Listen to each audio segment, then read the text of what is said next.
The first thing I want to say before I go back is that the artists that, and no shade to Nip, like, I feel like Nip was amazing. Yeah.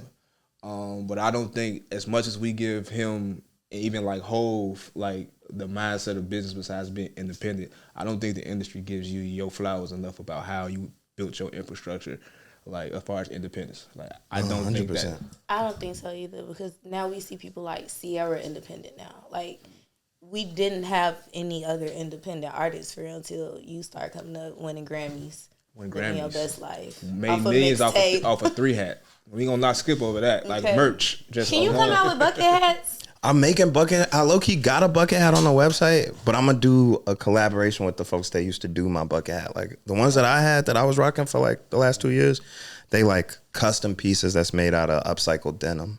So they cost a lot to make just one. So I'm trying to figure out a way to affordably mass produce them for people. I got one that's out there that like is on my website and it's cheap. But same thing happened when I made the 3 hats. Like I drew the little hat, the little 3 on my hat on the cover art, and I was like, I need to make these hats. And the first hats that I produced was like, they was foo as hell. So I hated them, so I didn't super promote them, but I sold them to the people on the website that wanted to support. And then when I got the money and I got the deal together with, it wasn't even really the money, like, cause it was a cheap deal.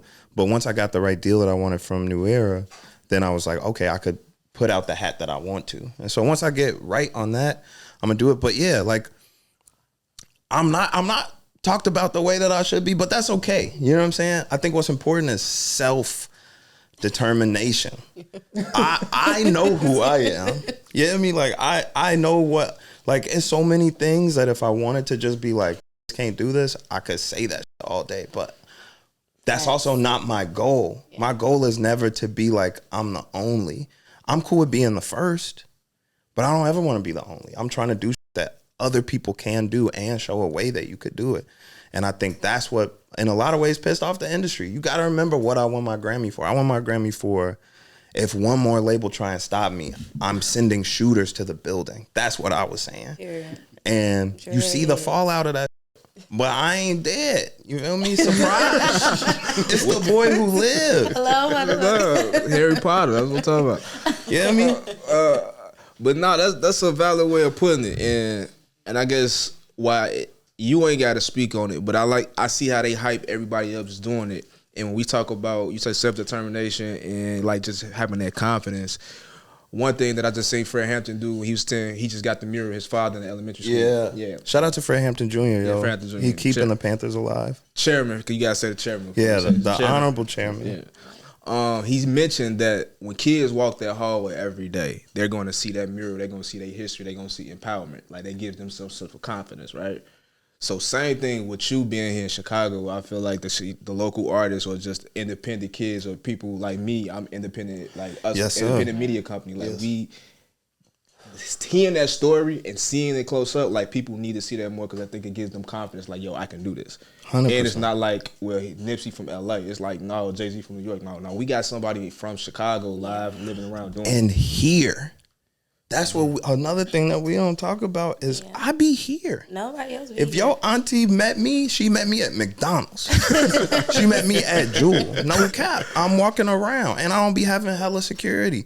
We was just on the 9 for 5 hours shooting on St. Lawrence, and the little kids was coming up to me crying, giving me hugs because think about what they might have seen in that same day before they saw me and a bunch of unity and a bunch of adults watching out for them and kicking it on the 9. You live by the examples that you've seen. I've seen a lot of stuff in my life. Like, I'm really from it. I really seen a lot of crazy, but I've also seen some great men. I have not just my father, like a lot of great mentors that showed me it's another way. I rap about it on the intro. There's a dude named Mike Hawkins who used to work at the library. I think you know Brother Mike. Yeah. Brother Mike. Like, that's a lot of our mentors, a lot of people, and I always shout out the rappers, but like you could say Mike changed your life, right? Yeah. And I get emotional, so let me slow down a little bit, but he changed my life, man. And he was a person that told me when I was a kid that I could be radical and I could hate the state and love the people and show the people a way. And like, without that, I wouldn't be. So I feel like it's my job, and it's all of our jobs that worked with them, to never fear our people. That's the biggest hurdle, is fearing ourselves and being afraid to be in the community. Like, you wouldn't believe how many things that I would have not did if I listened to people around me who love me, that are like, you don't need to be doing a books and breakfast program in Auburn Gresham or at, you know what I'm saying, at Inglewood or whatever, and just being out there at the park. But it's like, if I'm not out there, what's the other option? Like, just gonna see something. If you a kid, you're gonna watch something. Like, when you get to the park, you either gonna only see this, or you're gonna see this and Chance doing this. And so being here, that's one of my superpowers. Like, I used to kind of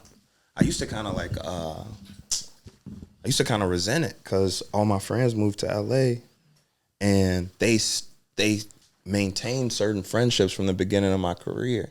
So when I first came out in 2013, like, I lived in LA right after my tour was over. Right after I dropped Acid Rap, I went on tour, and then I bought a place in LA. So the top of 2014, for 8 months, I lived in LA, and I fostered a lot of great friendships with a lot of famous artists that were at my tier, no disrespect, and also way above my tier, that would come through my house and want to record and want to talk about possibly signing me and all of this stuff. And I built a lot of relationships that I think would have further blossomed and flourished into greater opportunities for me. But then obviously I ended up becoming a father and moving back to Chicago.